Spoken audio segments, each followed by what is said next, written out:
విషయంలోకి వెళ్తే దేశంలో ఏ ఉత్పత్తి తయారు చేసినా దానికి ధరను నిర్ణయిస్తారు కూడా ఉత్పత్తిదారుడు. కానీ వ్యవసాయానికి రైతుకు మాత్రం అలాంటి వెసులుబాటు లేదు. ఆయన పండించినటువంటి పంటకు గిట్టుబాటు ధర ఇచ్చేటువంటి పరిస్థితి కూడా లేదు. పైగా ఆయన తయారు చేసిన పండించినటువంటి పంటకు ధరను నిర్ధారించేటువంటి స్వేచ్ఛ రైతుకు లేదు.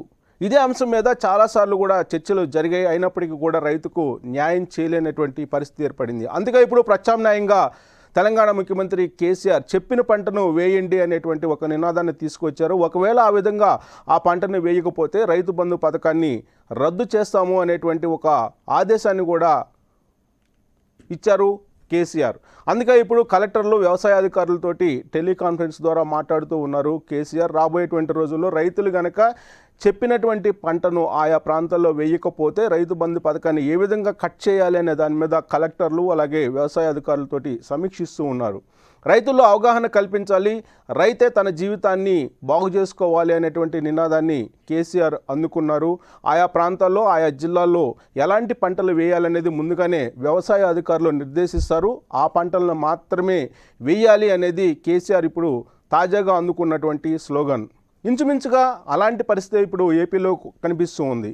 ఈ నెల 30వ తారీఖున రైతు భరోసా కేంద్రాలను ఏపీ ప్రభుత్వం ప్రారంభించబోతుంది. ఆ రైతు భరోసా కేంద్రాల ద్వారా రైతులకు అవగాహన కల్పించేటువంటి ప్రయత్నం చేస్తుంది. వ్యవసాయ అధికారులు చెప్పినటువంటి పంటను వేయించేటువంటి దిశగా అవగాహన కల్పించడానికి సిద్ధమవుతుంది. కేసీఆర్ రైతుల మెడ మీద కత్తి పెట్టినట్టు ఆంక్షలు పెట్టారు. కానీ జగన్మోహన్ రెడ్డి మాత్రం రైతులకు అవగాహన కల్పించేటువంటి ప్రయత్నం చేస్తూ ఉన్నారు. అయితే ఇద్దరు లక్ష్యం మాత్రం ఒకటే కనిపిస్తూ ఉంది. రైతులు చెప్పినటువంటి పంటను వేస్తేనే గిట్టుబాటు ధర కానీ లేదా వాళ్లకు న్యాయం జరుగుతుంది అనేటువంటి ఒక అభిప్రాయాన్ని ప్రజల మధ్యకు తీసుకెళ్తున్నారు. రాబోయేటువంటి రోజుల్లో వ్యవసాయంలో విప్లవాత్మకమైనటువంటి మార్పులు తీసుకొచ్చేందుకు రైతు భరోసా కేంద్రాలను ఇప్పుడు డిజైన్ చేస్తూ ఉంది వైఎస్ఆర్ కాంగ్రెస్ పార్టీ అలాగే జగన్మోహన్ రెడ్డి సర్కార్.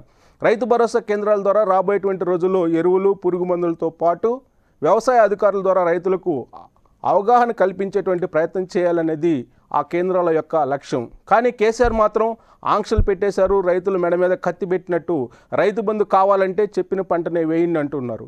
ఇద్దరు ముఖ్యమంత్రుల ఆలోచన తీరు ఏ విధంగా ఉంది? ఒకవేళ ఇద్దరు ముఖ్యమంత్రుల ఆలోచన మేరకు రైతులు కనుక చెప్పిన మాట విని చెప్పినటువంటి పంటను వేస్తే రాబోయేటువంటి రోజుల్లో ఎలాంటి మార్పులు వచ్చేటువంటి అవకాశం ఉంది? ఇలా ఆంక్షలు పెట్టడం అనేది కరెక్టా కాదనే దాని మీద విశ్లేషణ అందించడానికి ప్రస్తుతం వ్యవసాయ నిపుణులు చలపతిరావు గారు ఫోన్ లైన్లో ఉన్నారు. చలపతిరావు గారు నమస్తే అండి.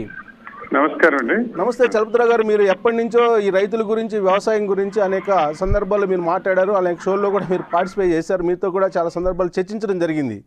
అయితే ఇప్పుడు రైతులను బాగు చేయడానికి ఇద్దరు సీఎంలు, అటు ఏపీ ముఖ్యమంత్రి జగన్ కానీ ఇటు తెలంగాణ ముఖ్యమంత్రి కేసీఆర్ కానీ తీసుకున్నటువంటి నిర్ణయాలు కానీ చేస్తున్నటువంటి ఆలోచనలు కానీ కరెక్ట్గా ఉన్నాయనిపిస్తున్నాయా?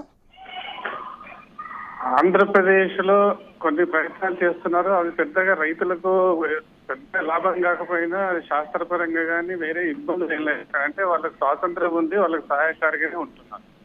అదే తెలంగాణకు చూసినట్టయితే మొన్నటి వరకు ప్రభుత్వం వ్యవసాయం అటు నీటి వస్తువులు వేయటం కానీ ఇటు విద్యుత్ చేయటం కానీ మార్కెట్ లో ఉన్నటువంటి పండించిన పంటలు ఇబ్బందులు లేకుండా మొత్తాన్ని కొనడం మొన్నటి వరకు బాగుంటుంది. కానీ ఈ మధ్య గత వారం రోజులు 4-5 రోజుల నుంచి తీసుకొని మాత్రం రైతులను ఇటు వ్యవసాయాన్ని కొంచెం ఇబ్బందికరమైన పరిస్థితులకు నెట్టుతున్నాడు అనేది ఇటు శాస్త్రపరంగా పరిశీలించినలాగానే ఉంది. రైతు సమస్యలను కూడా జటిలం చేసేటువంటి రైతుల్లో ఆందోళన కలిగించేటువంటి కొన్ని ప్రకటనలు చేయడం జరుగుతుంది. దాంట్లో ఏంటంటే శాస్త్రపరంగా ఎట్టి పరిస్థితులలో ఒప్పుకోనటువంటిది ఏంటంటే పత్తి విస్తీర్ణం పెరగటం. ఎందుకంటే తెలంగాణలో ఇప్పటి వరకు రైతు ఆత్మహత్యలు ఇబ్బందులు అయినటువంటి సందర్భాల్లో పత్తి కూడా ఒక కారణం అనేది నివేదికలు తెలుస్తుంది. ఎందుకంటే పత్తిలో లాభసాటిగా లేదు, పత్తి వ్యవసాయం వల్ల పోయింది, భూసారం తగ్గింది. తర్వాత పత్తిలో కూడా ఇతర సమస్యలు ఇంకా జట్లం అవుతున్నాయి. ఎవరికి పెద్దగా గొప్పగా ఆదాయం వచ్చి రైతు బాగుపడ్డది ఏం లేదు. అటువంటిది పత్తి విస్తీర్ణం పెంచాలి అని చెప్పడం, వేరే పంటల విత్తనాలు మేము అమ్మము, మేము చెప్పిన విత్తనాలు వేయాలి అని నిర్బంధ వ్యవసాయం జరుగుతుంది. ఈ నిర్బంధ వ్యవసాయం మాత్రం ఈ ప్రజాస్వామ్య వ్యవస్థలో చాలా తప్పు. ఇది శాస్త్రపరమైనటువంటి ఆలోచన కాదు, అలాగే రైతుల సమస్య పద్ధతి కూడా కాదు. కాబట్టి ఏ కోణంలో చూసినా కానీ ఈ ఆలోచనలు పూర్తిగా విరుద్ధమైనవి, అంటే ప్రజాస్వామ్య వ్యవస్థలో విరుద్ధమైనవి, రైతుల ఆదాయాన్ని పెంచేటువంటిది కాదు. అలాగని చెప్పేసి ప్రకృతిని కాపాడేటువంటి పనులు కూడా కావు. కానీ చలపతిరావు గారు, మీరు శాస్త్రవేత్త కూడా, వ్యవసాయ సంబంధించినటువంటి శాస్త్రవేత్త కూడా అధ్యయనం చేశారు. చాలా కాలం నుంచి కూడా ఇప్పుడు వ్యవసాయానికి సంబంధించి వ్యవసాయ అధికారులు ఉన్నారు, వ్యవసాయ విస్తరణ అధికారులు ఉన్నారు, విఏఓలు కూడా ఉన్నారు, విలేజ్కి సంబంధించినటువంటి అగ్రికల్చర్ ఆఫీసర్స్ కూడా ఉన్నారు, గ్రామస్థాయి వరకు కూడా విస్తరించున్నారు. వీళ్ళు చేసేటువంటి పని కూడా అదే కదా, ఏ కాలాల్లో ఏ పంట వేయాలి, పైగా దిగుబడి ఎక్కువ వచ్చేటువంటి విత్తనాలను ఏమి వేయాలి, ఆయా పొలాలకు సంబంధించి భూమికి సంబంధించినటువంటి సాయిల్ ఏ విధంగా ఉంది, అది సారవంతంగా ఉందా లేదా, దానికి అనుగుణంగా విత్తనాలను మీరు ఎప్పటికప్పుడు వాళ్ళకి సజెస్ట్ చేస్తూ ఉంటారు. ఇప్పుడు కేసీఆర్ చెప్పింది కూడా అదే కదా, దానికి భిన్నంగా చెప్పినట్టు అనిపిస్తుందా? చాలా భిన్నంగా ఉందండి, ఇది పూర్తిగా భిన్నంగా ఉంది. ఏ వ్యవసాయ శాస్త్రవేత్త, వ్యవసాయాధికారి అంటే ఒక సైంటిస్ట్ చెప్పినటువంటి విషయాలు ఆయన సొంతంగా చెప్పడం జరుగుతుంది. ఇది ఆయన సొంతంగా, అంటే ఆయనకున్న పరిజ్ఞానం వ్యవసాయంలో చాలా పెద్దది, గొప్పది. ఎందుకంటే ప్రత్యక్షంగా ఆయన ఫామ్ లో సొంతంగా వ్యవసాయం చేస్తారు, ఎన్నోసార్లు చేస్తున్నాం. ఆయన సొంతంగా ఉన్న ఆలోచనలకు ఇప్పుడు ప్రభుత్వం ద్వారా ప్రకటన చేస్తున్న దానికి పూర్తిగా విరుద్ధంగా అవపడుతుంది. ఆశ్చర్యంగా ఉంది. అంటే ఎందుకు ఇప్పుడు వాస్తవంగా కూడా చలపతిరావు గారు, కేసీఆర్ గురించి మీకు తెలియదు ఏం కాదు, ఎప్పుడు కూడా ఆయన అంతర్జాతీయ మార్కెట్లు, జాతీయ మార్కెట్లకు అనుగుణంగా పంటలు వేయండి అని చెప్పి రైతులు చెప్తూ ఉన్నారు, నష్టపోకుండా ఉండేదానికి. అది తప్పంటారా? నేను ప్రకటన బాగుంది, ఆ చెప్పిన దాంట్లో చేస్తాను పూర్తిగా విరుద్ధం ఉంది. నేను ఎందుకు చెప్తున్నానంటే, ఇప్పుడు ఈ కోవిడ్ సందర్భంలో ఇప్పటికీ మనకు పచ్చి వ్యవసాయం చూసుకున్నట్టయితే, మీరు అన్నట్టు రైతు లాభసాటిగా రైతు ఇబ్బందులు అనే పక్కన పెడితే, పత్తి ఎక్కువగా మనకు ఎక్కువ ఎగుమతికి పోయేటువంటి పంట.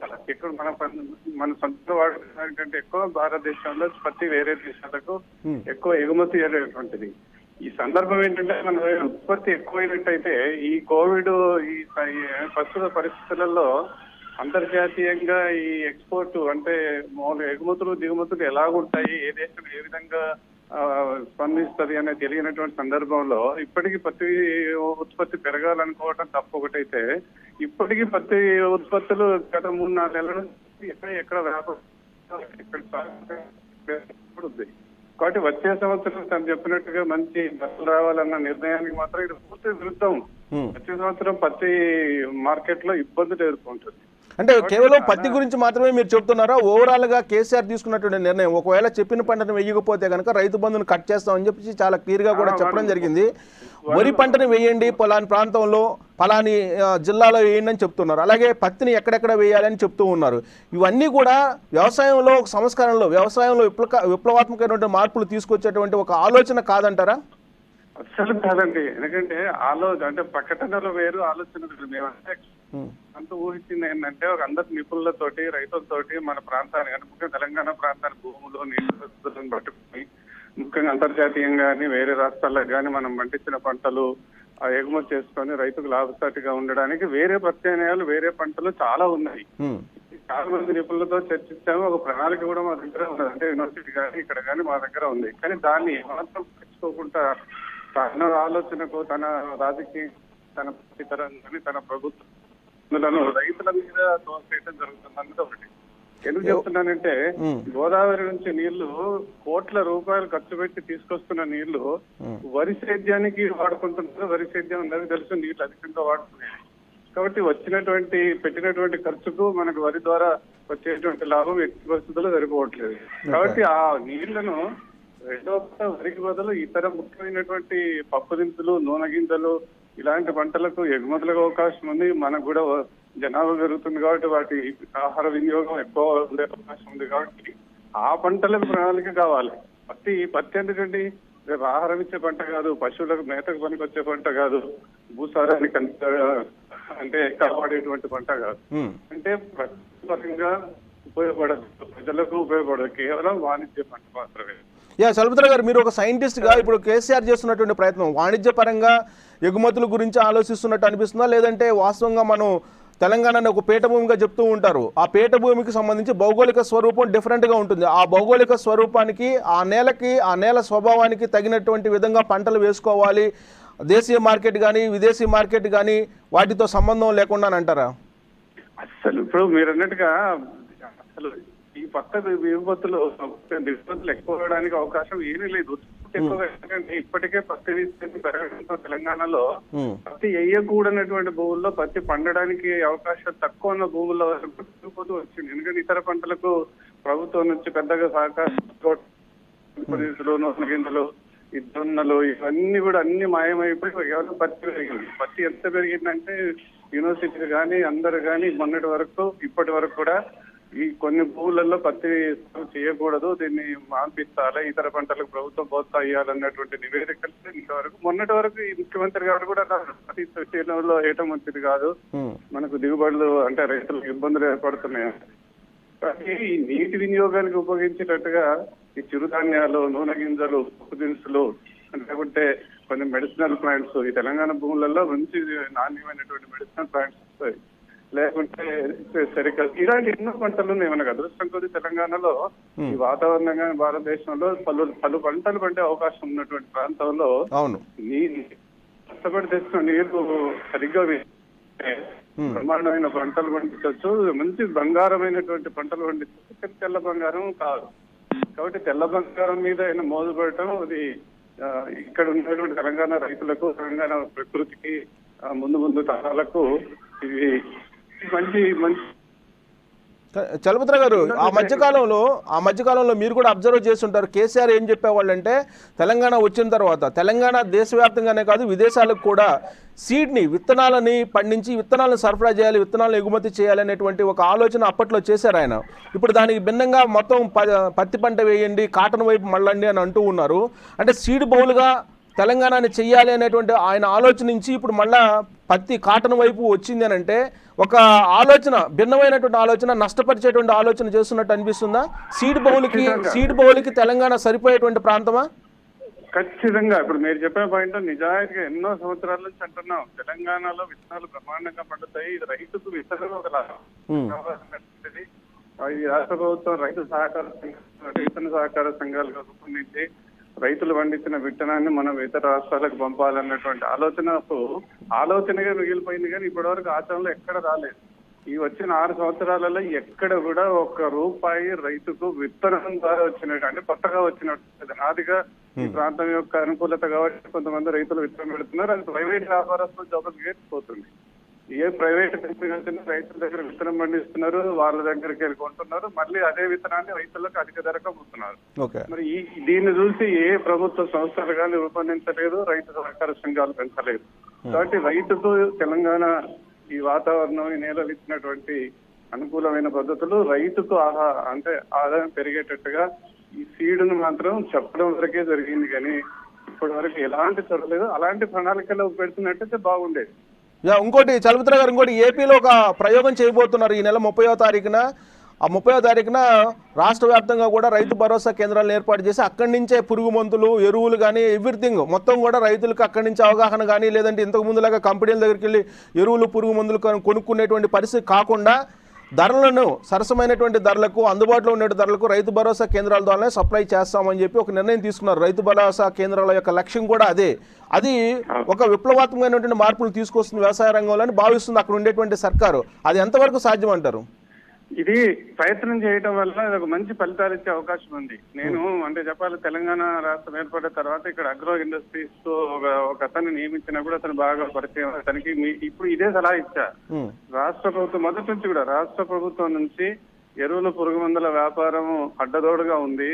రైతులు, చిన్న రైతులను అనవసరంగా మందులు, ఉసిగొలిపి మందులు, రసాయనాలు వాడిస్తున్నారు, వాళ్ళను రకరకాల ఇబ్బందులకు గురి చేస్తున్నారు. కాబట్టి సరైన సూచనలతో కూడినటువంటి రసాయన మందులు అమ్మితే రైతుకు లాభం, ప్రకృతి బాగుంటది, ఈ పద్ధతి చేయాలన్నటువంటి నివేదికలు పక్కన పడేస్తారు.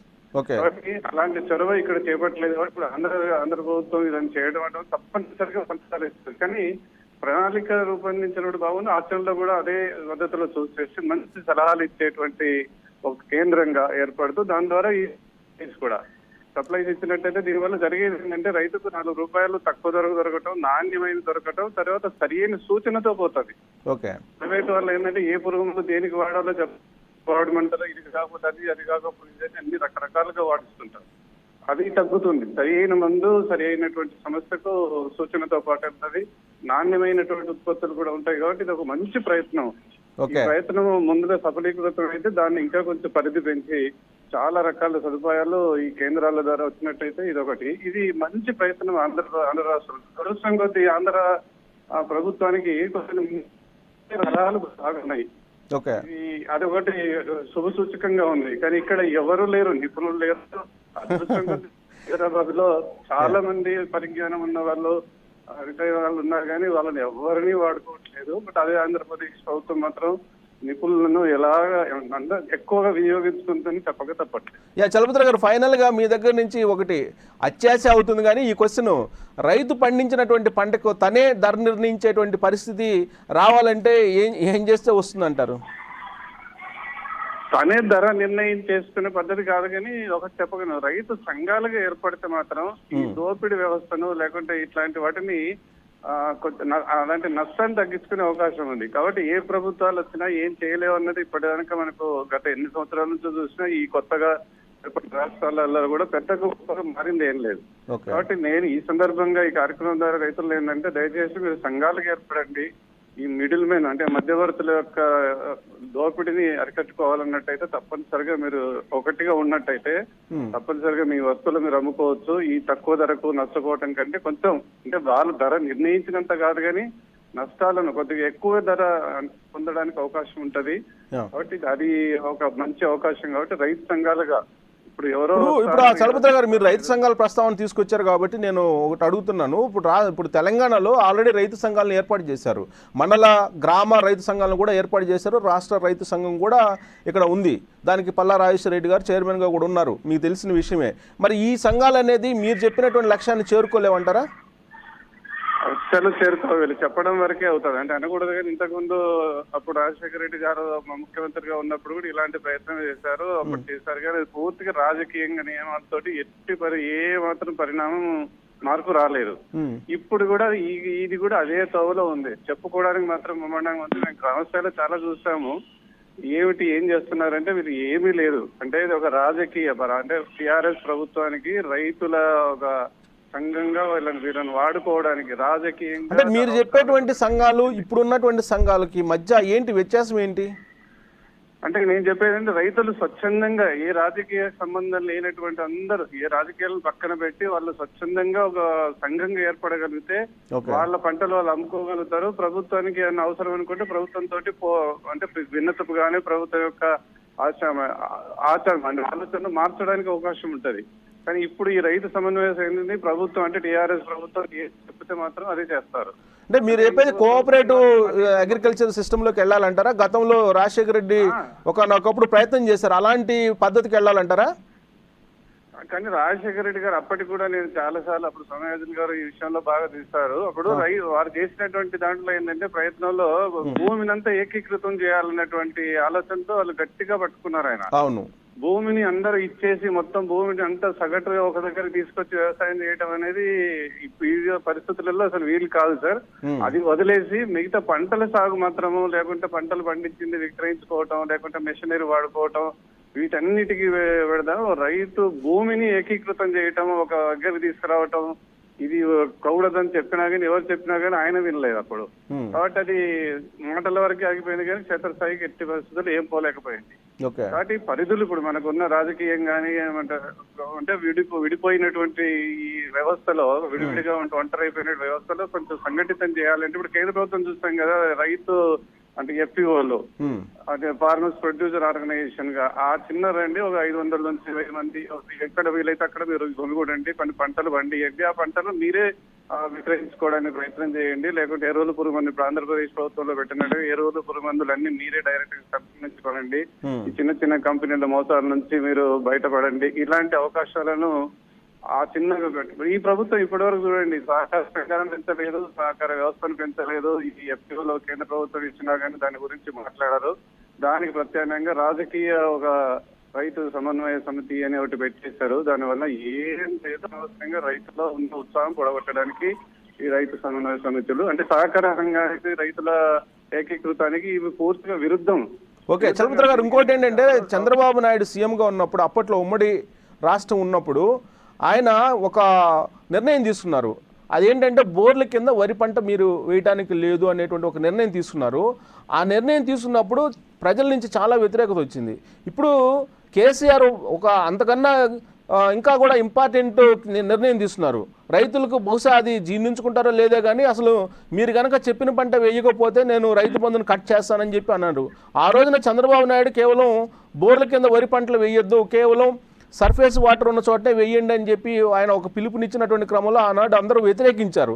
కానీ ఇవాళ అలాంటి పరిస్థితి వస్తుందంటారా ఇప్పుడు కేసీఆర్ తీసుకున్న నిర్ణయం మీద?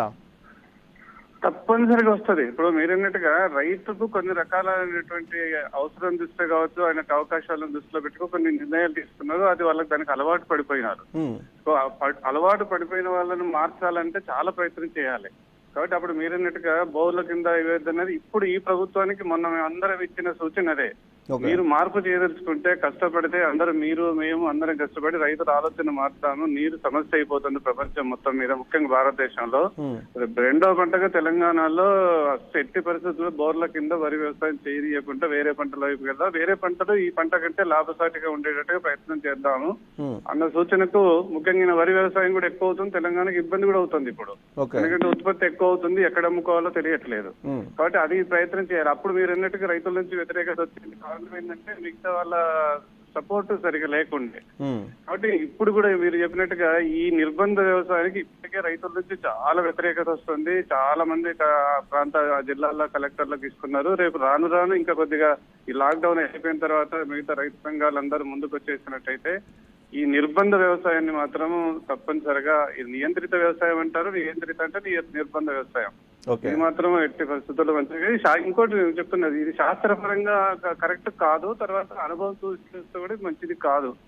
ఇంకోటి మీకు చెప్పాలి, ఇది మహారాష్ట్ర రాష్ట్రంలో ఈయన సీఎం గారు ప్రెస్ మీట్ పెట్టిన వెంటనే మహారాష్ట్ర రాష్ట్రంలో ఈ పత్తి విస్తీర్ణం పెరగటం ఏంటి, పత్తి ఎకరానికి 50,000 వస్తుందని మీ ముఖ్యమంత్రి గారు చెప్పారు, ఏమిటి అని నన్ను చాలా మంది అడగటం జరిగింది.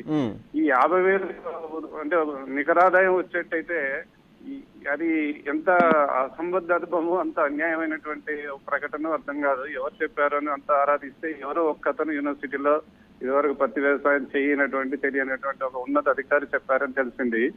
కానీ ఇట్లాంటి స్టేట్మెంట్స్ రైతులను అనవసరంగా కన్ఫ్యూజ్ చేస్తుంది, శాస్త్రవేత్తలను ఇబ్బంది పడుతుంది. కాబట్టి నేను మొన్నటి వరకు కొంతమంది రాజకీయ నాయకులను ముఖ్యంగా వ్యవసాయ మంత్రి వారందరినీ కూడా కలిసి చెప్పడం జరిగింది. మనకు వ్యవసాయ ప్రణాళిక అవసరం, పంటల మార్పు అవసరము, నీటి వినియోగం దృష్టిలో ఇవ్వడానికి మంచి ప్రణాళిక చేసే అవకాశం ఉంది. దయచేసి కొంతమంది నిపుణులు, కొంతమంది మంచి రైతులను అందరితో చర్చించి ఒక కార్యాచరణ రూపొందించి ఇది ఒక సంవత్సరం ప్రయత్నం చేద్దాం. రైతుల యొక్క స్పందన గానీ వాళ్ళ కష్టాలు తెలిస్తే తర్వాత ఒక 2 సంవత్సరాల తర్వాత దీన్ని తప్పనిసరిగా మీరు అన్నట్టు కొన్ని షరతులతో కూడినటువంటి ప్రతిపాదన చేయొచ్చు అన్నది అయితే విన్నపం జరుగుతుంది. కానీ మరి ఎవరు ఏ విధంగా ముఖ్యమంత్రి గారిని ఒప్పించగలుగుతారో అనేది ఒక పెద్ద అనుమానం వ్యక్తం అవుతుంది. రైట్ అండి, thank you very much Chalapathirao garu, మీ విశ్లేషణ అందించినందుకు. వాస్తవాలు ఇవి. చలపతిరావు గారు నిపుణులు, వ్యవసాయ నిపుణులు, అలాగే అధ్యయనం చేస్తూ ఉంటారు వ్యవసాయం మీద. పైగా నిరంతరం వ్యవసాయం మీదనే అధ్యయనం చేసేటువంటి ప్రముఖుల్లో చలపతిరావు గారు ఒకళ్ళు, శాస్త్రవేత్త కూడా ఆయన చెప్పిన దాని ప్రకారం అయితే కేసీఆర్ తప్పుదావ పట్టిస్తున్నారు రైతాంగాన్ని అనేది చాలా క్లియర్గా అర్థమవుతుంది. రాబోయేటువంటి రోజుల్లో నియంత్రిత వ్యవసాయం అనేది టోటల్గా తెలంగాణ రైతాంగాన్ని ముంచేయబోతుంది, నష్టపరచబోతుంది అనేది చాలా క్లియర్గా అర్థమవుతుంది. అందుకే ఇప్పటికైనా కేసీఆర్ పునరాలోచన చేయాలి. పునరాలోచన చేసి సైంటిస్టులని ఆయన అప్రోచ్ అయ్యి వాళ్ళ యొక్క అభిప్రాయాల మేరకు ఈ నియంత్రిత వ్యవసాయం మీద కొన్ని వెసులుబాట్లు కల్పిస్తూ కేవలం కాటను వేయండి అనేటువంటి స్టేట్మెంట్ అయితే కరెక్ట్ కాదు. రాబోయేటువంటి రోజుల్లో భారీగా నష్టపోతారు రైతులు అనేటువంటి అభిప్రాయాన్ని వ్యక్తం చేస్తూ ఉన్నారు. సో నియంత్రిత వ్యవసాయం ఖచ్చితంగా ఇది నష్టం చేకూరుస్తుంది రైతులకు అనేటువంటి అభిప్రాయాన్ని శాస్త్రవేత్తలు వ్యక్తం చేస్తున్నారు. ప్రత్యేకించి ప్రముఖ శాస్త్రవేత్త చలపతిరావు గారు చాలా విశ్లేషణ లోతుగా కూడా ఇచ్చినటువంటి క్రమంలో కేసీఆర్ ఇప్పటికైనా రైతాంగాన్ని బతకనిస్తారా, లేదంటే ఆయన చెప్పిన పంటనే వెయ్యండి అని చెప్పి నిర్బంధంగా చేస్తారా అనేది ఒక ప్రశ్నగా మిగిలిపోతుంది. దీని మీద విపక్షాలు ఇప్పటికే గొంతెత్తుతూ ఉన్నాయి. దీని మీద ఏం చేయబోతున్నాయి విపక్షాలు అనేది తెలియజేయడానికి ప్రస్తుతం కాంగ్రెస్ పార్టీ ప్రధానమైనటువంటి ప్రతిపక్షం తెలంగాణలో కాంగ్రెస్ పార్టీ అధికార ప్రతినిధి ఇందిరా శోభన్ గారు ఫోన్ లైన్లో ఉన్నారు. ఇందిరా శోభన్ గారు నమస్తే అండి. నమస్తే అండి. నమస్తే. కేసీఆర్ ఇప్పుడు కలెక్టర్లు అలాగే వ్యవసాయ అధికారులతోటి ఒక సమీక్ష సమావేశాన్ని పెట్టారు. రాబోయేటువంటి రోజుల్లో రైతులు చెప్పిన పంట వేయకపోతే రైతు బంధు కట్ చేస్తానని చెప్పి పెద్ద ఆంక్ష పెట్టారు. ఈ ఆంక్షలు పెట్టడాన్ని ఏ విధంగా చూస్తున్నారు మీరు? బేసిక్ గా ఏంటంటే రైతు అనే వాడికి స్వేచ్ఛ ఉన్నది. తను ఏ పంట వేస్తే వేసినటువంటి పంటకు మద్దతు ధర ఇవ్వాల్సిన బాధ్యత ప్రభుత్వాల పైన ఉంది. కానీ అంటే ఎందుకు అని అంటే, ఫర్ ఎగ్జాంపుల్ మీరు పత్తి వేయండి అని చెప్తున్నారు. పత్తి వేయండి అన్నప్పుడు ఆ భూమి దానికి సూటబుల్ అవ్వాలి కదా. వరి వేయమన్నారు, తనకు నీళ్ళు ఉంటేనే వరి వేయగలుగుతాడు. ఇంకేదో కూరగాయలు సాగు, అది తనకున్నటువంటి వనరులను బట్టి, తన యొక్క భూమిని బట్టి, తన యొక్క ఆర్థిక స్తోమతను బట్టి తన నిర్ణయం తీసుకుంటాడు తప్ప ప్రభుత్వాలు చెప్పే విధంగా మీరు ఇదే చేయండి కరెక్ట్ కాదు. వాళ్ళు వేసినటువంటి పంటకి మీరు మద్దతు ధరను ఎంత వరకు ఇవ్వగలుగుతారో దానికి క్లారిటీ ఇవ్వాల్సిన అవసరం లేదు. సో అంతిమంగా గిట్టుబాటు ధర రావాలి కాబట్టి ఇంతకన్నా మరో మార్గం లేదనేది కేసీఆర్ యొక్క అభిప్రాయం. నేను దీనికి మీకు ఒక ఎగ్జాంపుల్ చెప్తా. ఇదే కేసీఆర్ 2016 ఏప్రిల్ 24 తారీఖు నాడు కలెక్టర్లను సమీక్ష, ఇప్పుడు మీరు చెప్పినటువంటి సేమ్ ఇదే సమీక్ష చేసి పత్తి పంటను వేయకండి, పత్తి వేసినట్లయితే దీనికి సంబంధించినటువంటి దానికి మీకు మద్దతు ధర వచ్చే పరిస్థితి లేదు, సంక్షోభంకి వెళ్ళబోతున్నారు అని చెప్పారు. మరి ఇప్పుడు పత్తి వేయమని ఎట్లా చెప్తున్నారు? అప్పుడు రాంది ఇప్పుడు ఎట్లా వచ్చింది ఒకసారి చెప్పండి, ఆలోచించాలి. లాజిక్ అంటే ప్రతి సంవత్సరం కూడా మారుతుంటది కదా, అంతర్జాతీయ జాతీయ మార్కెట్లకు సంబంధించి అన్ని మారిపోతుంటాయి. ఆ మార్కెట్లు అధ్యయనం చేసిన తర్వాత ఏ పంటను వేస్తే రైతులు లాభపడతాడు అనేది మేము చెప్తున్నామని చెప్తున్నారు కేసీఆర్. ఇప్పుడు పత్తి కొనుగోలు సామర్థ్యం పెరిగిందని మనం అనుకుందాం. పెరిగితే ఏ రకంగా పెరిగింది? ఇప్పుడు ఉన్నటువంటి విపత్తు నేపథ్యంలో పక్కన ఉన్నటువంటి చైనాలో ఆల్రెడీ అసలు ఈ యొక్క సంబంధాలు ఉంటాయో ఉండవో, ప్రపంచ దేశాలతోనే ఏముంటుందో అన్న పరిస్థితి ఒకవైపు జరుగుతున్నటువంటి నేపథ్యంలో ఇప్పుడు దీనికి అంతా కూడా పత్తి విత్తనాలకి సంబంధించి కేసీఆర్ కుటుంబానికి సంబంధించినటువంటి ఆ వర్గానికి సంబంధించినటువంటి వ్యక్తులకి విత్తన ప్రొడక్షన్ ఉన్నది. ఆ దానికోసమే ఇండైరెక్ట్ గా ప్రభుత్వమే ఇప్పుడు మార్కెటింగ్ చేస్తుందండి. ఇది దీంట్లో ఇంకొక దాపరికం లేనే లేదు. కాదు ఇంద్రశర్మ గారు, మీరు ఆధారాలతో కూడినటువంటి ఆరోపణ లేదంటే ఇది నిజంగానేనంటారా? డెఫినెట్ గా దీనికి ఆధారాలతో సహా త్వరలోనే నిరూపించబోతున్నాం. ఎందుకు అని అంటే దీనికి సంబంధించినటువంటి ఆ వర్గానికి సంబంధించిన వ్యక్తులకు పత్తి సీడ్ ఉన్నది. వాళ్ళని ఎందుకు కరీంనగర్ సంబంధించిన వ్యక్తి. సో వీటిని కనుక చేయడం కోసం వెనక నుంచి నడుపుతున్నారు తప్ప మొన్నటి వరకు జరగని మద్దతు ధర ఇవాళ ఎట్లా వచ్చింది మీరు చెప్పాలి. ఆధారాలు సేకరించారా, సేకరించబోతూ ఉన్నారా, లేదంటే త్వరలో బయట పెడతారా? కేవలం పత్తి విత్తనాల కంపెనీలు వాళ్ళకి సంబంధించినటువంటి వాళ్ళకు ఉన్నాయి కాబట్టి ఇలా ప్రమోట్ చేస్తున్నారని డెఫినెట్ గా ఉన్న ఆధారాలతో సహా త్వరలోనే నిరూపించబోతున్నా. దీనికి సంబంధించినటువంటి ఎక్సైజ్ చేస్తున్నాను. నాకున్నటువంటి ప్రాథమిక ఇన్ఫర్మేషన్ మేరకు మీకు ఈ విషయాన్ని చెప్పదలుచుకున్నాను. అందుకనే పేర్లు ఎక్కడ వెల్లడించలేదు. సో జరుగుతున్నటువంటి నేపథ్యం అది. పత్తిని మీరు నిజంగానే వేయండి, రైతు బాగోగోరి రైతు ఏం వేస్తే ఆ రైతుకి ఇవ్వాల్సినటువంటి బడ్జెట్. వాస్తవానికి ఇంకో విషయం ఏంటి అంటే, కాటన్ కి సంబంధించి రాష్ట్ర ప్రభుత్వానికి ఎలాంటి అథారిటీ లేదు. ఇది సెంట్రల్ అథారిటీ, స్టేట్ కాదు. అది ఫస్ట్ ఆఫ్ ఆల్ అది తెలుసుకోవాల్సిన అవసరం ఉంది.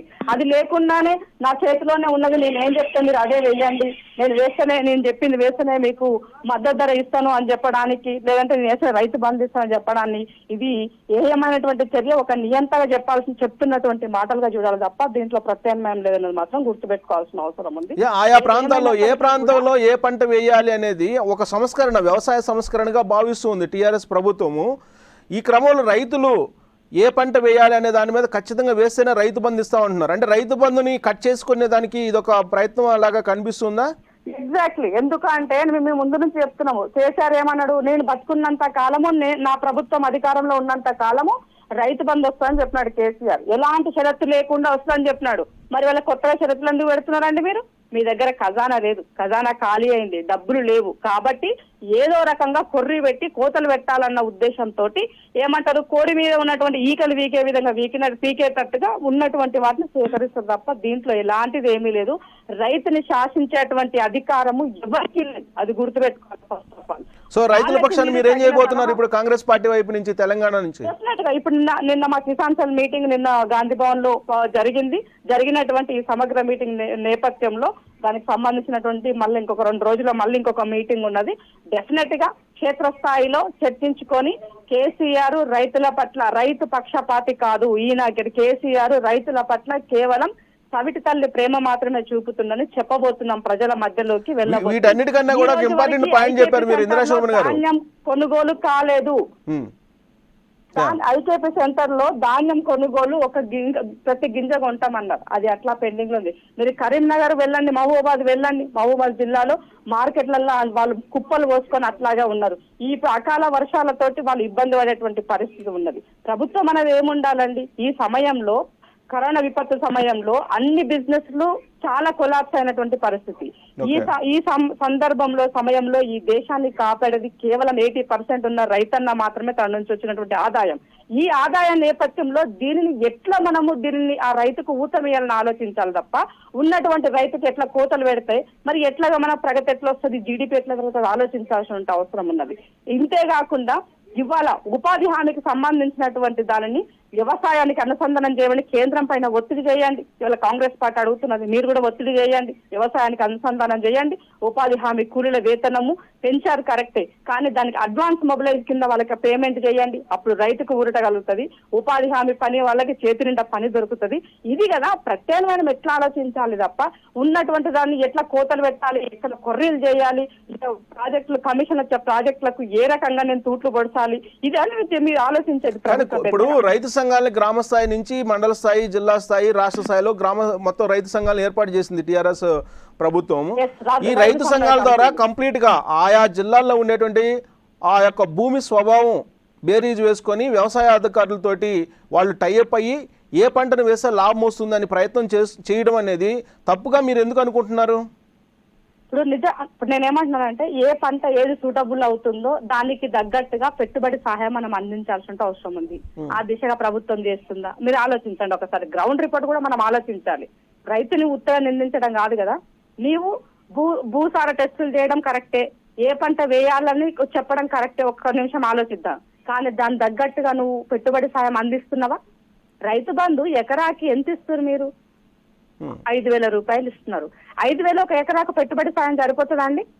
దానికి విత్తనం ఇవ్వాలి, ఎరువు ఇవ్వాలి, దానికి సంబంధించినటువంటి కూలీ పనులకు ఇవ్వాలి, దున్నడానికి కావాల్సినటువంటివి ఇవ్వాలి. ఇవన్నీ చేయగలుగుతున్నారా మీరు? అది కాదు కదా. ఇవాళ ఆల్రెడీ బ్యాంక్ లో ఉన్నటువంటి లోన్ తీసుకున్నటువంటి అమౌంట్ రైతు రుణమాఫీ మీరు చేశారా? చేయలే. మొన్న క్యాబినెట్ మీటింగ్ పెట్టి 7,000 కోట్ల రూపాయలు రైతు రుణమాఫీకి నేను రిలీజ్ చేస్తున్నా, 12,000 కోట్ల రూపాయలు రైతు బంధుకి ఇస్తున్నా అని చెప్పారు. ఇప్పటివరకు ఎవరి అకౌంట్లకు రాలేదే. మాటలు కోటలు దాటుతున్నాయి, చేతలు దాటట్లేదు. దయచేసి చేతల ద్వారా మీ ప్రభుత్వాన్ని చేతల ప్రభుత్వంగా చెప్పండి తప్ప మాటల ప్రభుత్వంగా కాకుండా రైతు విషయంలో సానుకూలంగా స్పందించాల్సిన అవసరం ఉన్నది. రైతు పట్ల తన యొక్క ఉదార స్వభావాన్ని చాటుకోవాల్సిన అవసరం ఉన్నది. ఇవన్నీ అంశాలు ఒక ఎత్తు అయితే ఇంద్రశోభన్ గారు, ఇవన్నీ అంశాలు మీరు చెప్పిన ఒక ఎత్తు అయితే రైతుకు సంబంధించి గిట్టుబాటు ధర అనేది ఇప్పటికే లభించలేదు. మీరు అన్నట్టు కాటన్ కార్పొరేషన్ ఆఫ్ ఇండియా కొనుగోలు చేస్తుంది పత్తిని కనీస మద్దతు ధర కోసం, అలాగే ఫుడ్ కార్పొరేషన్ ఆఫ్ ఇండియా ఈ వరి పంటను కూడా కొనుగోలు చేస్తుంది కనీస మద్దతు ధరతో మీరు చెప్పినట్టు. ఓకే, ఇదన్నీ ఒక ఎత్తు అయితే మీరు ఒక సీరియస్ కామెంట్ చేశారు. కేవలం పత్తి విత్తనాలకు సంబంధించి కేసీఆర్కి సంబంధించిన బంధువులకు పెద్ద కంపెనీలు ఉన్నాయి, అందుకే అందరినీ పత్తి వేయమని చెప్తూ ఉన్నారు అని చెప్పి మీరు సీరియస్ ఆరోపణ చేశారు. ఇది ఎప్పటి లోపల మీరు బయట పెట్టబోతున్నారు? డెఫినెట్ గా దీనిని ఒక 2-3 days లో నేను ముందు ఉంచబోతున్నాను. మీ T1కే చెప్తాను, ఫస్ట్ మీకే ఇస్తాను, ఎందుకంటే మీరు తీసుకున్నారు కాబట్టి మీకే ఇస్తాను.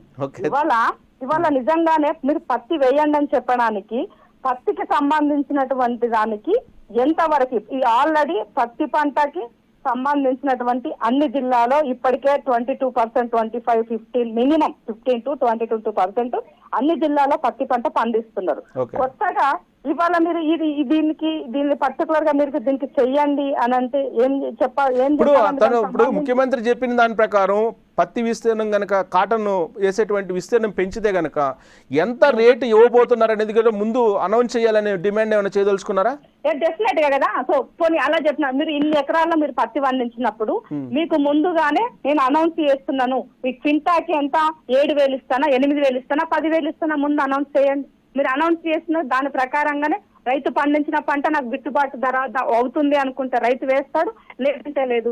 మీరు ధర అనౌన్స్ చేయరు, ధర గురించి ఏమి చెప్పరు, కానీ మీరు పత్తి పండించండి, వరి ఎక్కువ వేయకండి అంటే నాకు 24 గంటలు నీళ్లు సప్లై ఉన్నప్పుడు నేను వరి వేయకుండా ఏం వేస్తానండి? ఓకే, ఆలోచించండి. ఇప్పుడు ఈ సమయంలో మిక్స్డ్ పంటలు వేయాలి, నేను కాదను, రైతు నష్టపోకుండా మిక్స్డ్ పంటలు వేయాలి. రైతు పండించినటువంటి పంట ఇవాళ ఈసారి వరి బాగా వచ్చిందని చెప్తున్నారు, ఒకనొక టైంలో కేటీఆర్ గారు ఒక మాట ఏం చెప్పారు, ఇవాళ తెలంగాణ మిగతా రాష్ట్రాలకు అందరికీ కూడా అన్నదాత కాబోతున్నది, ఎక్సెస్ మన దగ్గర వరి వచ్చింది, ప్యాడీ వచ్చింది, ఇవ్వబోతున్నాం. అది గ్రేట్ గా చెప్పుకో. మన దగ్గర గోధుమలు వండవు, పంజాబ్ లో వండిన గోధుమలు మిగతా రాష్ట్రాలకు అందరికి సప్లై చేయట్లేరా? చెయ్యండి. ఆ ఎక్స్పోర్ట్ కెపాసిటీని పెంచుకోండి, అది రైతుకి అందుబాటులో తీసుకురండి, కేంద్రంతో మాట్లాడండి. ఇక్కడ కేంద్ర రాష్ట్ర ప్రభుత్వాలు రెండు కూడా రైతు పట్ల కేవలం వాళ్ళతో తమాషాడుతున్నారు, రైతుల యొక్క జీవితాలతో ఆటలాడుతారు తప్ప నిజంగా జెన్యున్ గా రైతుకు రావాల్సినటువంటి రుణమాఫీ రాలే, రైతుకు రావాల్సిన ఉచిత కరెంటు రాలే. మీరు చెప్పింది ఏంటండి? రైతుకి ఏమన్నా అంటే కేంద్ర ప్రభుత్వము మేము ఎరువులు ఇస్తున్నామని చెప్తుంది. సో మీరు చేసే ఇప్పుడు మీరు కాంగ్రెస్ పార్టీ ప్రధాన ప్రతిపక్ష పార్టీగా మీరు చేస్తున్న డిమాండ్ రైతుకు స్వేచ్ఛనివ్వాలి, లేదా నియంత్రిత పంటలు వేయాలంటే ముందుగానే ధరలు నిర్ణయించాలి, అంతేనా డిమాండ్స్? ఎగ్జాక్ట్లీ. సో ముందుగా ఉన్నటువంటి దానికి రేటు ఫిక్స్ చేయండి. ఏ పంట వేయాలన్న దానికి మీరు రేట్ ఫిక్స్ చేసుకుంటే రైతు దాన్ని బట్టి ఆలోచించుకొని రైతు వేసుకుంటాడు. ఎందుకంటే నువ్వు 100% తనకి మద్దతు ఇవ్వట్లేదు, పెట్టుబడి సహాయం 100% నువ్వు వాళ్ళకి ఇవ్వట్లేదు, అప్పుడు నువ్వు ఎవరైనా అడగడానికి? Right. Thank you very much Indira Shobhan garu, మీ విశ్లేషణ అందించినందుకు, కాంగ్రెస్ పార్టీ వర్షం చెప్పినందుకు. సో రాబోయేటువంటి రోజుల్లో అతి త్వరలోనే 1TV న్యూస్ ద్వారా అసలు కేసీఆర్ ఈ నియంత్రిత వ్యవసాయం వెనక ఏముందనేది బయట పెట్టడానికి సన్నద్ధంగా ఉంది. ఇందిరా శోభన్ గారు చెప్పిన దాని ప్రకారం ఆల్రెడీ ఆవిడ చెప్తూ ఉన్నారు, ఖచ్చితంగా ఆధారాలు ఉన్నాయని. కేసీఆర్ పత్తి పంట వెయ్యండి అని ప్రోత్సహించడం వెనక ఒక పెద్ద కుంభకోణం ఉందనేది ఆమె చేస్తున్నటువంటి ఆరోపణ. దానికి సంబంధించినటువంటి ఆధారాలను కూడా 1TV న్యూస్ ద్వారా బయట పెడతానని చెప్పి చెప్తూ ఉన్నారు. కేవలం కేసీఆర్కి సంబంధించినటువంటి బంధువుల కంపెనీలకు పత్తి విత్తనాల తయారీ సంబంధించినటువంటి వ్యాపారాలు ఉన్నాయి కాబట్టి పత్తిని వెయ్యండి అని చెప్పి ప్రమోట్ చేస్తున్నారు కేసీఆర్ అనేది కాంగ్రెస్ పార్టీ అధికార ప్రతినిధిగా ఇందిరా శోభన్ గారు చేస్తున్నటువంటి ఆరోపణ. ఆధారాలతో సహా బయట పెడతామంటూ ఉన్నారు. ఆధారాలతో సహా బయట పెట్టిన తర్వాత అసలు వాస్తవాలు ఏంటి బయటకు వచ్చేటువంటి అవకాశం ఉంది. ప్రస్తుతం అయితే కేసీఆర్ కలెక్టర్లో వ్యవసాయ అధికారులతోటి కీలకమైనటువంటి సమావేశాన్ని నిర్వహిస్తూ ఉన్నారు. ఆయా ప్రాంతాల్లో ఏ పంట వేయాలి అనేది నిర్ధారిస్తూ ఉన్నారు ఆయన. ఒకవేళ ఆ విధంగా చేయకపోతే రైతు బంధు కట్ చేస్తానని చెప్పి ఇప్పటికే రైతులకు ఒక వార్నింగ్ కూడా ఇచ్చేశారు, ఒక ఆర్డర్ కూడా ఇచ్చేశారు. ఆ మేరకు కేసీఆర్ ముందుకు వెళ్తున్నటువంటి క్రమంలో అసలు ఇలాంటి ఆలోచన ఎంతవరకు మేలు చేకూర్చేటువంటి అవకాశం ఉంది, అసలు రైతులకు ఇది లాభం చేకూర్చేటువంటి అవకాశం ఉందా, లేదంటే రైతులను సరైనటువంటి మార్గంలో నడిపించడానికి కేసీఆర్ అడుగులు వేస్తున్నారనే దాని మీద మరింత విశ్లేషణ అందించడానికి సామాజిక, రాజకీయ, ఆర్థిక విశ్లేషకులు అలాగే వ్యవసాయంలో ఆయన కూడా ఒక వ్యవసాయదారునిగా ఉంటున్నటువంటి రమణరావు గారు ప్రస్తుతం ఫోన్ లైన్లో ఉన్నారు. రమణరావు గారు నమస్తే అండి. నమస్తే అండి. నమస్తే. కేసీఆర్ చేస్తున్నటువంటి ప్రయత్నం ఏమనిపిస్తుంది? ఒక సామాజిక, ఆర్థిక, రాజకీయవేత్తగా అలాగే వ్యవసాయదారునిగా మీరు కూడా వ్యవసాయం చేస్తున్నారు కాబట్టి. ఖచ్చితంగా అభినందించదగినటువంటి విషయం ఇది. కాకపోతే ఇది అనార్గనైజ్డ్ సెక్టర్ కాబట్టి ఇంత పెద్ద వ్యవస్థని ఆర్గనైజ్డ్ గా తీసుకొని రావడం కష్టమైనటువంటి విషయం. ఎందుకంటే గతంలో దాన్ని రైతు బంధుకు లింక్ పెట్టడం అనేటువంటిది సాధ్యమైనటువంటి విషయం కాదనుకుంటున్నాము. ఎందుకోసం అంటే గతంలో పొలాలు చేయనటువంటిది, ఈవెన్ ప్లాట్లు చేసినటువంటి దాన్ని కూడా రైతు బంధు ఇవ్వడం జరిగింది. కాబట్టి అది సాధ్యమైనటువంటి విషయం కాదు ఆ రకంగా ఆలోచన చేసినప్పుడు. ఒకటండి, దీని రాజకీయ కోణం నుంచి చూస్తే మీరు రాజకీయ విశ్లేషకులు కూడా కాబట్టి ఇప్పుడే కాంగ్రెస్ పార్టీకి సంబంధించినటువంటి అధికార ప్రతినిధి ఇందిరా శోభన్ గారు ఒక సీరియస్ కామెంట్ చేశారు.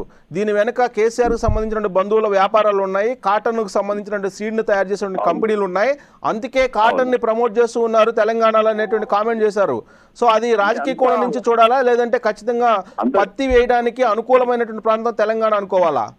ఒకప్పుడు పత్తి మిల్లులు, కనీసం జిన్నింగ్ మిల్లులు 10% లోపం ఉండేటువంటి తెలంగాణ లోపల, తెలంగాణ రానటువంటి పరిస్థితి లోపల అందులోనే జిన్నింగ్ మిల్లులతో సహా స్పిన్నింగ్ మిల్ కాదు, జిన్నింగ్ మిల్లు అందులోనే ఉన్నాయి, చాలా తక్కువ మొత్తంలో ఉండేటువంటివి. కానీ తెలంగాణ వచ్చిన తర్వాత విపరీతంగా పెట్టడం జరిగింది. బహుశా కమ్యూనిటీ పరంగా ఎవరైతే అధికారంలో ఉన్నారో వాళ్ళు పెట్టడానికి అవకాశాలు ఎక్కువగా ఉన్నాయి.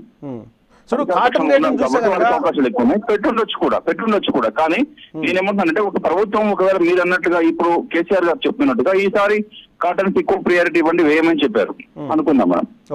ఒకవేళ రేటు రానట్లయితే ప్రభుత్వం ఏం చేస్తుంది? అలాగే గతంలో విధమైనటువంటి సంఘటన జరిగింది. అంతకు ముందు సంవత్సరం లోపల కంది వేయండి, బాగా కందికి మంచి డిమాండ్ వస్తుందని చెప్పి కంది వేయించారు పప్పు డిమాండ్ ఉన్నప్పుడు ప్రభుత్వం. కానీ కంది ఘోరంగా పడిపోయి అప్పుడు 4,000 రూపాయలకి కింద పడిపోయింది. సో రైతులు చాలా నష్టపోయారు. దాన్ని ఆదుకోవడం కోసం ఏ విధమైనటువంటి ప్రయత్నం చేస్తారు. ఒకవేళ ఆ విధమైనటువంటి ఆలోచన చేస్తే, అంటే పత్తి వేసినటువంటి వాళ్ళు ఎవరైనా రైతులు ఉన్నారో, ఎవరైతే నష్టపోతారో వాళ్ళకి మా ప్రభుత్వం చొప్పున ఇంత గ్యారంటీ రేట్ ఇవ్వగలము అట్లేమైనా చెప్పగలిగితే చేయడం తప్పులేదు. కానీ అలాంటి పరిస్థితి లేదు కదా. అలాంటి పరిస్థితి లేకపోగా రైతు బంధును కట్ చేస్తాను, చెప్పిన పంట వేయకపోతే అని అంటూ ఉన్నారు. అంటే క్రాప్ కాలనీ ఏర్పాటు చేసి దాన్ని అంతా సిస్టమేటిక్ గా ఇప్పుడు అనేక పథకాలు రాష్ట్ర ప్రభుత్వం ఫెయిల్ అవుతుంది. తెలంగాణ రాష్ట్ర ప్రభుత్వం అనేక ప్రభుత్వ పథకాలకు ఫెయిల్ అయింది. ఈ విధమైనటువంటి ఎందుకంటే స్ట్రిక్ట్ గా చెప్పి చేయలేనట్లయితే ప్రభుత్వం యొక్క ఫెయిల్యూర్ కిందకే వస్తుంది. ఆ విధంగా చెప్పకుండా ఉండి వాళ్ళ విజ్ఞతకే వదిలేసి ఈ సంవత్సరం దీనికి ప్రియారిటీ ఇస్తాము, ఇది పంట పండించినటువంటి వాళ్ళకి ఇంకేమైనా మన మీద లబ్ధి చేకూరే విధంగా ప్రయత్నం చేస్తామంటే రైతులు ముందుకు వస్తారు. కానీ రైతు బంధు కోసమో ఇంకో దానికోసమో ఆ విధమైనటువంటి పంటలు వేరు అనుకుంటున్నాను. భౌగోళిక స్వరూపాన్ని చూస్తే కనుక మొదటి నుంచి తెలుగు రాష్ట్రాల్లో మనం చూస్తే ఎక్కువ ఆంధ్ర ప్రాంతంలో ప్యాడీ పండిస్తూ ఉంటారు. అక్కడ భౌగోళిక స్వరూపంలో అలాగే సర్ఫేస్ వాటర్ కూడా ఎక్కువ విస్తీర్ణంలో ఉండడం ఇవన్నీ చూసాం. అయితే ఇప్పుడు కాళేశ్వరం రూపంలో సర్ఫేస్ వాటర్ తెలంగాణలో కూడా వచ్చాయి కాబట్టి ప్యాడీ కూడా ఎక్కువ పండించండి అని చెప్పి చెప్తూ ఉన్నారు. ఈసారి ప్యాడీ ఎక్కువ పండింది, పైగా రేట్ లేదు. దానికేమో ప్రభుత్వం బాధ్యత వహించినటువంటి పరిస్థితి. రేపు మళ్ళా కాటన్ వేయమని చెప్తూ ఉన్నారు. కాటన్ వేసే రేటు వస్తుందా లేదని తెలియని పరిస్థితుల్లో నిర్ధారిత ధరను నిర్ణయించాలని మీరు అంటూ ఉన్నారు. గతంలో కూడా చెప్పున్నానండి నేను ఈ విషయంలో. ఎందుకంటే మాది స్వతహాగా నాగార్జున సాగర్ ప్రాజెక్ట్ కిందటువంటి భూములు ఉన్నాయి. అక్కడ ఎప్పుడైతే రైతులు వరి పండించడానికి అలవాటు పడ్డారో మిగతా ఏ పంటలు వేయడానికి ఇష్టపడరు. సో దాని కారణంగా భూములన్నీ కూడా నిస్సారం అవుతాయి. త్వరలోనే అంటే తెలంగాణ ఈ మాత్రం జీవ వైవిధ్యమైనటువంటి పంటలు కానీ రకరకాల పంటలు వేయడం జరుగుతుంది. అదంతా కూడా నశిస్తుంది. కాళేశ్వరం ప్రాజెక్టు కారణంగా వాళ్ళు అనుకుంటున్నట్టుగా అందరూ వరి వైపు కనుక వచ్చేసినట్లయితే జీవ వైవిధ్యం దెబ్బతింటుంది. అలాగే మార్కెట్ కూడా దెబ్బతింటుంది. మార్కెట్ కూడా ఇప్పుడు సాగర్ కింద పండించినటువంటి పంటను కొనడానికి మార్కెట్ లేదు, రేటు పట్టిపోయాయి. కాళేశ్వరం కింద పండేటువంటి పంటను ఎవరు కొనాలి? సో కాబట్టి వరికి రాబోయేటువంటి దాంట్లో చాలా గడు పరిస్థితి వచ్చేటువంటి అవకాశం ఉందండి. సో మరి కేసీఆర్ ఇప్పుడు ఏ నిర్ణయం తీసుకున్నా కానీ ఒక అధ్యయనం చేసి తీసుకుంటారనేది ఒక నమ్మకం కొంతమందిలో ఉంది. అలాంటి వాళ్ళకి ఏం చెప్తారు? అంటే అధ్యయనం చేసినటువంటి మాట వాస్తవం ఉండొచ్చు. ఆ విధమైనటువంటి ఆలోచన చేసి ఖచ్చితంగా ఇంప్లిమెంట్ చేస్తే మంచిదే. కానీ ఇది అనార్గనైజ్డ్ సెక్టర్, దీని లోపల అది సాధ్యమైనటువంటి కాదు. ఖచ్చితంగా ఈ యొక్క ప్రయత్నం ఫెయిల్ అవుతుందని 100% చెప్పగలం. సో ఇప్పుడు కేసీఆర్ ఆల్రెడీ మీటింగ్ పెట్టినారు, కలెక్టర్లతోటి వ్యవసాయాధికారులతో కూడా మీటింగ్ పెట్టి ఉన్నారు. మరోవైపు ఏమో ఇక్కడేమో ఆంక్షలు పెట్టారు. డెఫినెట్గా రైతు బంధును మేము కట్ చేస్తామని చెప్పారు. ఆ రైతు బంధును కట్ చేయడానికి ఇది ఒక మార్గంగా ఎంచుకున్నారు అనేది కాంగ్రెస్ పార్టీ లేదంటే విపక్షాలు చేస్తున్నటువంటి ఆరోపణ. తప్పనిసరిగా ఆ విధంగా ఆలోచన చేయొచ్చు. అది ఆ విధమైనటువంటి ఆలోచన చేయడానికి కూడా ఆస్కారం ఉంది. ఎందుకంటే గతంలో పంటలైనటువంటి భూములకు ఇచ్చినటువంటి పరిస్థితి అది రాష్ట్ర బడ్జెట్ కి చాలా ఇబ్బందికరమైనటువంటి పరిస్థితి ఉంది. రాష్ట్ర బడ్జెట్ లో ఎక్కువ భాగం దానికి పెట్టాల్సినటువంటి పరిస్థితి కాబట్టి దాన్ని తగ్గించుకోవడం కోసం రకరకాల ప్రయత్నాలు చేస్తున్నారు. దానిలో భాగంగా బహుశా ఇది కూడా ఆలోచన చేసి ఉండొచ్చు. ఒకటి రమణ గారు, ఒకటేనండి, ఇప్పుడు రాష్ట్ర ప్రభుత్వం రైతుల్ని ఒక మార్గం ద్వారా నడిపించడానికి లేదా ఒక నియంత్రిత పంటను వేయించడానికి సిద్ధమవుతుంది. ఈ క్రమంలో ప్రత్యేకించి కాటను అలాగే ప్యాడీ ఈ రెండు పంటలకు సంబంధించి మనం తీసుకుంటే కాటన్ కొనాలంటేనేమో కాటన్ కార్పొరేషన్ ఆఫ్ ఇండియా రావాలి. అలాగే ఇక్కడేమో ఫుడ్ కార్పొరేషన్ ఆఫ్ ఇండియానేమో ప్యాడీ కొనాలి. కేంద్ర ప్రభుత్వం యొక్క సమన్వయం, కేంద్ర ప్రభుత్వం యొక్క ఆదేశం, కేంద్ర ప్రభుత్వంతో ఏమీ మాట్లాడకుండా సంప్రదించకుండా కేసీఆర్ నిర్ణయం తీసుకుంటే రేపు ఎవరు బాధ్యత వహిస్తారు? కాటన్ కార్పొరేషన్ ఆఫ్ ఇండియా బాధ్యత వహిస్తుందా, లేదంటే ఫుడ్ కార్పొరేషన్ ఆఫ్ ఇండియా బాధ్యత వహించాలా, లేదంటే రాష్ట్ర ప్రభుత్వం బాధ్యత వహించాలా? తప్పనిసరిగా అండి. ఎందుకంటే ఇది కేంద్ర ప్రభుత్వం యొక్క ఆధీనం. ఇప్పుడు రాష్ట్రాల్లో ఇప్పుడు కేంద్రం నిర్ణయం తీసుకోవాల్సినటువంటి పరిస్థితి వాస్తవాన్ని కూడా, కానీ రాష్ట్రం తీసుకుంటుంది అంటే ఈయన దేశం మొత్తం కూడా పంటలు పండించడం దానిపైన అధ్యయనం చేయాలి. ఫస్ట్ పత్తి ఈ సంవత్సరం బీహార్ లో ఎంత వేస్తున్నారు, బెంగాల్ ఎంత వేస్తున్నారు, ఒడిశాలో ఎంత ఇస్తున్నారు తెలియని పరిస్థితి లోపల మనం పత్తి ఏమంటే దేశవ్యాప్తంగా పత్తి యొక్క పెరిగింది అనుకోండి, అప్పుడు మన రాష్ట్రం యొక్క పత్తికి డిమాండ్ ఉండదు కదా, మరి ఆ రోజు ఫెయిల్ అవుతున్నట్టే లెక్క. సో రైతులు ఆ విధంగా నష్టపోయి ఇప్పుడు ప్రభుత్వం తరఫున వచ్చేటువంటి 5,000 చూసుకున్నట్లయితే, ఎకరానికి 5,000 చూసుకున్నట్లయితే ఆ రోజు ఎక్కువ మొత్తంలో నష్టపోతారు కదా రైతులు. ఇప్పుడు కేసీఆర్కి ఎవరో ఒక శాస్త్రవేత్త, ఆయన పేరు నాకు ఇంకా ఇన్ఫర్మేషన్ రాలేదు, ఎకరాకి 50,000 మిగిలే అవకాశం ఉంది పత్తి పంట వేస్తే అని చెప్పి ఒక రిపోర్ట్ ఇచ్చినట్టు తెలుస్తుంది. అంత ఉందంటారా? పత్తి రైతులు అందరూ మునిగిపోయినారు ఇప్పటికీ. ఈ మాత్రం ఈ సంవత్సరం కొంత రేటు ఉండడం కారణంగా పర్వాలేదు, కానీ గత సంవత్సరం వేసినటువంటి వాళ్ళందరూ కూడా మునిగిపోయినారు. 50,000 ఎట్టి పరిస్థితుల్లో రాదండి. ఎవరు ఎటువంటి పత్తి వేసినా కానీ 50,000 ఆదాయం వచ్చేటువంటి మార్గం దేనే లేదు. టోటల్ గా ఇది ఒక ఫెయిల్యూర్ ప్రాజెక్ట్ అంటారు. తప్పనిసరిగా అండి, ఇది రాష్ట్ర ప్రభుత్వం తీసుకున్నటువంటి తప్పు నిర్ణయం అని చెప్పొచ్చు. రైట్ అండి, thank you very much Ramanarao garu విశ్లేషణ అందించినందుకు. కేసీఆర్ అయితే ఒక అడుగు ముందుకు వేశారు, పైగా నియంత్రిత వ్యవసాయాన్ని చేయకపోతే రైతు బంధు కట్ చేస్తాననేది కేసీఆర్ ఇచ్చినటువంటి ఆర్డర్. ఆ దిశగా అడుగులు వేస్తున్నారు ఆయన. కలెక్టర్లు వ్యవసాయ అధికారులతోటి సమావేశాన్ని నిర్వహించారు. రాబోయేటువంటి రోజుల్లో గ్రామ, మండల, జిల్లా, రాష్ట్ర స్థాయి రైతు సమన్వయ కమిటీల ఆధ్వర్యంలో ఈ మొత్తం వ్యవహారాన్ని నడపాలనేటువంటి ఒక ప్రయత్నం అయితే జరుగుతోంది. ఆయా ప్రాంతాల్లో నేల స్వభావాన్ని అలాగే జాతీయ, అంతర్జాతీయ మార్కెట్ను ఆధారంగా చేసుకొని రైతులు పంటలను వేయాలి అనేది ఇప్పుడు కేసీఆర్ పెడుతున్నటువంటి ఆంక్షలు. గతంలో చంద్రబాబు నాయుడు కూడా బోర్ల కింద వరి పంట వేయొద్దని ఆంక్షలు పెట్టారు. దాని ప్రభావం తర్వాత చంద్రబాబు నాయుడు ఓట్ల రూపంలో రుచి చూడటం కూడా జరిగింది. ఇప్పుడు కేసీఆర్ మరొక సాహసోపేతమైనటువంటి నిర్ణయాన్ని తీసుకున్నారు. రైతుల మీద ఆంక్షలు పెట్టేశారు. నిర్బంధంగా వ్యవసాయాన్ని చేయాలి అనేది, ఆయన చెప్పినట్టు చేయాలనేటువంటి ఒక నిర్బంధమైనటువంటి అస్త్రాన్ని ప్రయోగించారు. దీని మీద ఇప్పుడు విపక్షాలు పోరాటాలకు దిగుతూ ఉన్నాయి. విపక్షాలు కూడా ముందుకు వస్తున్నాయి, రైతు పక్షాన నిలుస్తున్నాయి. ఒకవైపు రైతు బంధును దాదాపుగా కట్ చేసుకునేటువంటి ప్రయత్నం ప్రభుత్వం చేస్తుందనేది విపక్షాలు చేస్తున్నటువంటి ఆరోపణ. మరోవైపు నిర్బంధమైన నియంత్రిత వ్యవసాయం కారణంగా రాబోయేటువంటి రోజుల్లో తెలంగాణలో వ్యవసాయదారులు ఎక్కువగా నష్టపోతారు అనేది నిపుణులు చెప్తూ ఉన్నారు. శాస్త్రవేత్తలు కానీ, అనలిస్టులు కానీ, లేదా విపక్షాలు కానీ అందరూ ఒకటే చెప్తూ ఉన్నారు. ముక్త కంఠంతో వ్యవసాయాన్ని కుప్పగూల్చేటువంటి ప్రయత్నం ఇప్పుడు కేసీఆర్ చేస్తూ ఉన్నారు. ఇది అనాలోచితమైనటువంటి చర్య అనేది వాళ్ళు చెప్తున్నటువంటి అభిప్రాయం. అయినప్పటికీ కేసీఆర్ మాత్రం ముందడుగు వేస్తూ ఉన్నారు. ఆయన చెప్పినటువంటి పంటల్నే వేయాలి అనేటువంటి ఒక నిబంధన పెడుతూ ఉన్నారు. ఆ నిబంధన వెనక ఒక పెద్ద కుంభకోణం ఉందనేది ఇప్పుడు కాంగ్రెస్ పార్టీ చేస్తున్నటువంటి ఆరోపణ. పత్తి గింజలను తయారు చేసేటువంటి కంపెనీలు కేసీఆర్కు సంబంధించినటువంటి బంధువులు ఉన్నారనేది కాంగ్రెస్ పార్టీ తీవ్రమైనటువంటి ఆరోపణలు చేస్తుంది. అందుకు సంబంధించినటువంటి ఆధారాలను కూడా 1-2 రోజుల్లోనే బయట పెట్టి అసలు దీని వెనుకున్నటువంటి కుంభకోణాన్ని వెలికి తీస్తామని చెప్పి ప్రజల ముందు పెడతామని చెప్పి ఇప్పుడు కాంగ్రెస్ పార్టీ నిర్ణయించుకున్నటువంటి క్రమంలో ఆ దిశగా కాంగ్రెస్ పార్టీ నేతలు అడుగులు వేస్తూ ఉన్నారు. మరోవైపు ఏపీ ప్రభుత్వం మాత్రం ఈ నెల 30వ తారీఖున రైతు భరోసా కేంద్రాలను ప్రారంభించబోతూ ఉంది.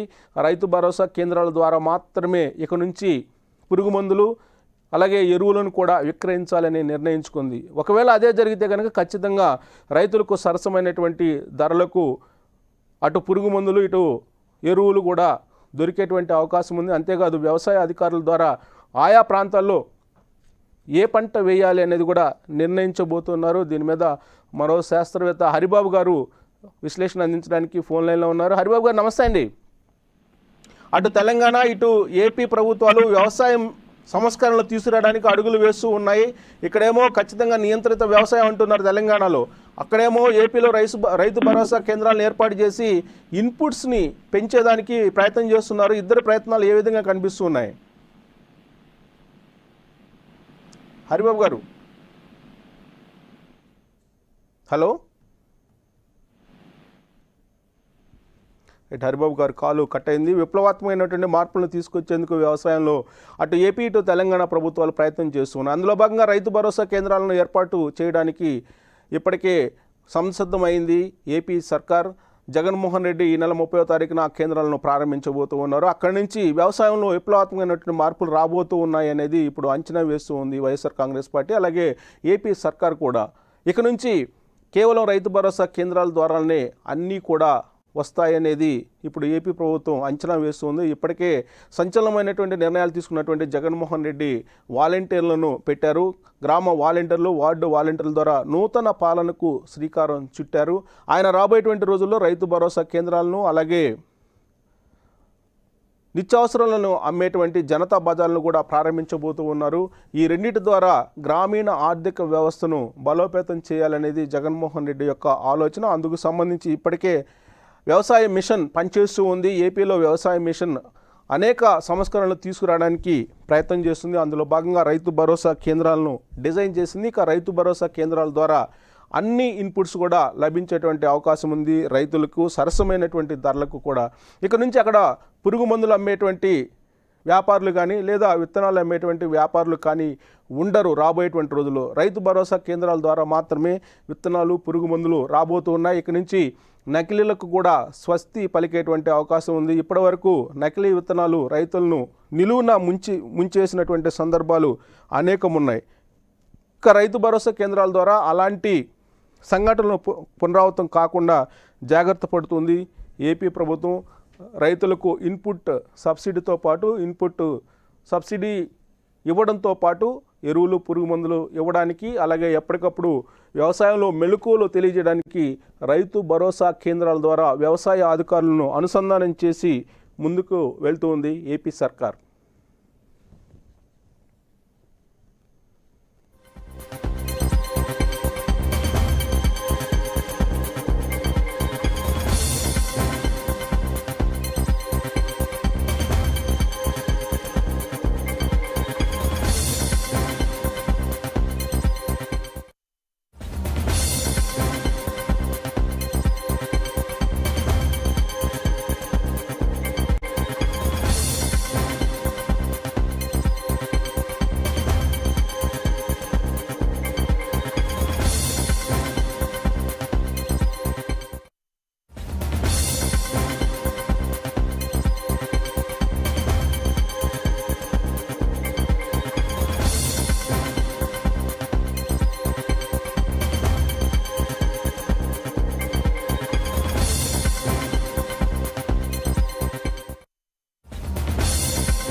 సో ఏపీ అలాగే తెలంగాణ సర్కార్లు రెండు కూడా వ్యవసాయంలో సంస్కరణలు తీసుకురావడానికి సిద్ధమయ్యాయి. రెండు ప్రభుత్వాలు ఆ మేరకు అడుగులు వేస్తూ ఉన్నాయి. రైతు భరోసా కేంద్రాల ద్వారా టోటల్గా వ్యవసాయ చిత్రాన్ని మార్చేందుకు జగన్మోహన్ రెడ్డి ప్రయత్నం చేస్తున్నారు. అందుకు సంబంధించి రైతు భరోసా కేంద్రాలు ఏ విధంగా ఉండాలనే దాని మీద ఇప్పుడు కసరత్తు చేస్తుంది ఏపీ సర్కారు. కేసీఆర్ మాత్రం అందుకు భిన్నంగా వెళ్తూ ఉన్నారు. రైతుల మీద ఆంక్షలు పెట్టేశారు. రైతు బంధు కావాలంటే చెప్పిన పంటను వేయాల్సిందే అంటూ ఆయన ఇప్పటికే ఆదేశాలు జారీ చేశారు. ఆయన ఆలోచనను ఆచరణలో పెట్టడానికి కలెక్టర్లు అలాగే వ్యవసాయ అధికారులతోటి సమావేశాన్ని ప్రస్తుతం నిర్వహిస్తూ ఉన్నారు. ఆ సమావేశంలో క్లియర్ కట్ డైరెక్షన్స్ కూడా ఇవ్వబోతూ ఉన్నారు. రాబోయేటువంటి రోజుల్లో చెప్పిన పంటను వేయాల్సిందే అనేటువంటి విషయాన్ని ఖరాఖండిగా చెప్తూ ఉన్నారు. రాబోయేటువంటి రోజుల్లో పత్తి పంటకు ఎక్కువ డిమాండ్ ఉండే అవకాశం ఉందని అంచనా వేస్తున్నారు కేసీఆర్. అందుకే తెలంగాణలో ఉండేటువంటి రైతులు ఎక్కువగా పత్తి పంటను సాగు చేయాలి అనేటువంటి ఒక ఆదేశాన్ని ఒక డైరెక్షన్ను ఇస్తూ ఉన్నారు. అందుకు సంబంధించి రైతులను సమాయత్తం చేసేందుకు వ్యవసాయ అధికారులు కలెక్టర్లకు కూడా ఆదేశాలు ఇస్తూ ఉన్నారు. ప్రస్తుతం వీడియో కాన్ఫరెన్స్లో ఆయన మాట్లాడుతూ ఉన్నారు. ఒక డైరెక్షన్ కూడా ఇస్తూ ఉన్నారు కలెక్టర్లకు వ్యవసాయ అధికారులకు రైతులను పత్తి పంట వైపు మొగ్గు చూపేలా ప్రయత్నం చేయాలని. మరోవైపు జగన్మోహన్ రెడ్డి మాత్రం రైతు భరోసా కేంద్రాలను ఏ విధంగా డిజైన్ చేయాలి, రైతులకు సంపూర్ణమైనటువంటి ఇన్పుట్స్తో పాటు గైడెన్స్ ఏ విధంగా ఇవ్వాలనే దాని మీద ప్రయత్నం చేస్తూ ఉన్నారు. రైతు భరోసా కేంద్రాల ద్వారా రాబోయేటువంటి రోజుల్లో ఏపీలో వ్యవసాయం మరింత కొత్త రూపాన్ని సంతరించుకోబోతుంది అనేది ఆయన వేస్తున్నటువంటి అంచనా. ఒకవైపు పరోక్షంగా జగన్మోహన్ రెడ్డి కూడా నియంత్రిత వ్యవసాయం దిశగా వెళ్తూ ఉన్నారు. ప్రత్యక్షంగా కేసీఆర్ మాత్రం రైతు బంధుకు లింక్ పెట్టేసి ఆయన నియంత్రిత వ్యవసాయం చేయాల్సిందే అంటూ రైతులకు హుకుం జారీ చేస్తూ ఉన్నారు. పరోక్షంగా జగన్మోహన్ రెడ్డి అయితే రైతు భరోసా కేంద్రాల ద్వారా ఆయా గ్రామాల్లో ఆయా ప్రాంతాల్లో ఏ పంట వేయాలి రైతులు అనేది నిర్ధారించబోతున్నారు. రైతులను కన్విన్స్ చేసేటువంటి ప్రయత్నం జగన్మోహన్ రెడ్డి సర్కార్ చేస్తూ ఉంది. కానీ తెలంగాణలో మాత్రం నిర్బంధంగా ఆంక్షలు పెట్టి వ్యవసాయం చేయించాలి అనేది కేసీఆర్ యొక్క ఆలోచనగా కనిపిస్తూ ఉంది. అందుకే రైతు బంధు కావాలంటే చెప్పిన పంటను వేయాల్సిందే అంటూ ఉన్నారు కేసీఆర్. ఆ మేరకు కలెక్టర్లకు వ్యవసాయ అధికారులకు డైరెక్షన్ ఇస్తూ ఉన్నారు. ఒకవైపు లైజనింగ్ తోటి రైతులను మార్చేటువంటి ప్రయత్నం జగన్మోహన్ రెడ్డి చేస్తూ ఉంటే ఆంక్షల రూపంలో రైతుల యొక్క ఆలోచన మార్చేటువంటి ప్రయత్నం కేసీఆర్ చేస్తూ ఉన్నారు. రైతు తలరాతను రైతే మార్చుకోవాలంటూ కేసీఆర్ చెప్తూ ఉన్నారు. ఆ దిశగా అడుగులు వేస్తూ ఉన్నారు. జగన్మోహన్ రెడ్డి మాత్రం లైజనింగ్ చేస్తూ రైతులను ఆలోచింపజేసేలా వాళ్ళని కొత్త పంటల వైపు అడుగులు వేసేలా ప్రయత్నం చేస్తున్నారు రైతు భరోసా కేంద్రాల ద్వారా. రైతు భరోసా కేంద్రాలు ప్రారంభమైన తర్వాత కానీ అసలు జగన్మోహన్ రెడ్డి ఆలోచన ఏంటి అనేది స్పష్టమయ్యేటువంటి అవకాశం లేదు. కేసీఆర్ మాత్రం క్లియర్ కట్ గైడెన్స్ అయితే ఇచ్చేశారు. రాబోయేటువంటి రోజుల్లో నియంత్రిత వ్యవసాయం చేయాల్సిందే అనేది ఇప్పుడు రైతుల మీద పెట్టినటువంటి ఆంక్ష. ఆయన ఆలోచన వెనుక ఒక పెద్ద కుంభకోణం ఉంది అనేది ఇప్పుడు కాంగ్రెస్ పార్టీ చేస్తున్నటువంటి ఆరోపణ. రాబోయేటువంటి రోజుల్లో విపక్షాలు ఏ విధంగా తెలంగాణ ప్రభుత్వాన్ని నిలువరించబోతూ ఉన్నాయి, ఈ నియంత్రిత వ్యవసాయాన్ని ఏ విధంగా ఆపబోతూ ఉన్నాయనేది చూడాల్సి ఉంది. రెండు రాష్ట్రాల్లో రాబోయేటువంటి రోజుల్లో వ్యవసాయ సంస్కరణలు ఏ దిశగా వెళ్ళబోతున్నాయి, ఎలాంటి ఫలితాలను ఇస్తాయనేది చూడాలి. ఇది వాళ్ళ స్పెషల్ షో. చూస్తూనే ఉండండి 1 టీవీ న్యూస్.